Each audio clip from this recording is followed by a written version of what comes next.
ভগবান শ্রীকৃষ্ণের অনেক বাংলা বাণী রয়েছে, যা শ্রীমদ্ ভগবত এবং অন্যান্য ধর্মগ্রন্থ থেকে পাওয়া যায়। এই মধ্যে কিছু উল্লেখযোগ্য বাণী রয়েছে। কর্ম করে যাও, ফলের আশা করো না। যা হয়ে গেছে তা নিয়ে চিন্তা করে লাভ নেই, যা হতে চলেছে তা নিয়ে চিন্তা করো। যা তোমার আছে তা নিয়ে সন্তুষ্ট থাকো এবং অন্যকে ক্ষমা করো, নিজেকেও ক্ষমা করো। এই বাণীগুলি শ্রীকৃষ্ণের বিভিন্ন সময়ে বিভিন্ন পরিস্থিতিতে বলেছিলেন এবং এগুলোর মাধ্যমে তিনি কর্মফল জীবনের অন্যতম ক্ষমা এবং সন্তুষ্ট মতো গুরুত্বপূর্ণ বিষয়গুলো তুলে ধরেছেন। কর্ম করে যাও, ফলের আশা করো না। এই বাণীটি কর্মযোগের একটি গুরুত্বপূর্ণ অংশ। এর মাধ্যমে শ্রীকৃষ্ণ বুঝাতে চেয়েছেন যে কর্ম করাটাই মানুষের কাজ, আর কর্মফল কি হবে সেটা নিয়ে বেশি চিন্তা করা একদম উচিত নয়।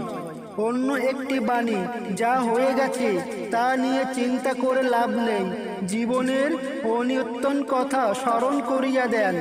অতীত নিয়ে দুঃখ করে লাভ নেই, বরং বর্তমানকে নিয়ে বাঁচতে শিখুন। যা হতে চলেছে তা নিয়ে চিন্তা করো। এই বাণীতে ভবিষ্যতের দিকে মনোযোগ দিতে উৎসাহিত করা হয়েছে। বর্তমানে কাজের উপর ভিত্তি করে ভবিষ্যতের পথ তৈরি হয়, তাই ভবিষ্যৎ নিয়ে ভাবনা চিন্তা করা উচিত। যা তোমার আছে তা নিয়ে সন্তুষ্ট থাকো। এই বাণীর মাধ্যমে শ্রীকৃষ্ণ জীবনের সন্তুষ্ট গুরুত্বপূর্ণ তুলে ধরেছেন। যা নেই আর জন্য দুঃখ না করে যা আছে তা নিয়ে খুশি থাকতেই হবে। অন্যকে ক্ষমা করো, নিজেকেও ক্ষমা করো।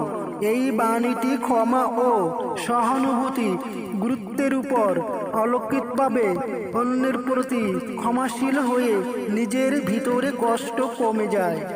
এই বাণীগুলি ছাড়াও শ্রীকৃষ্ণ আরও অনেক মূল্যবান বাণী রয়েছে, যা মানুষের জীবনকে সুন্দর ও অর্থপূর্ণ করে তুলতে পারে। হরে কৃষ্ণ হরে কৃষ্ণ কৃষ্ণ কৃষ্ণ হরি হরি, হরে রাম হরে রাম রাম রাম হরে হরে, হরে কৃষ্ণ হরে কৃষ্ণ কৃষ্ণ কৃষ্ণ হরে হরে, হরে রাম হরে রাম রাম রাম হরে হরে, হরে কৃষ্ণ হরে কৃষ্ণ কৃষ্ণ কৃষ্ণ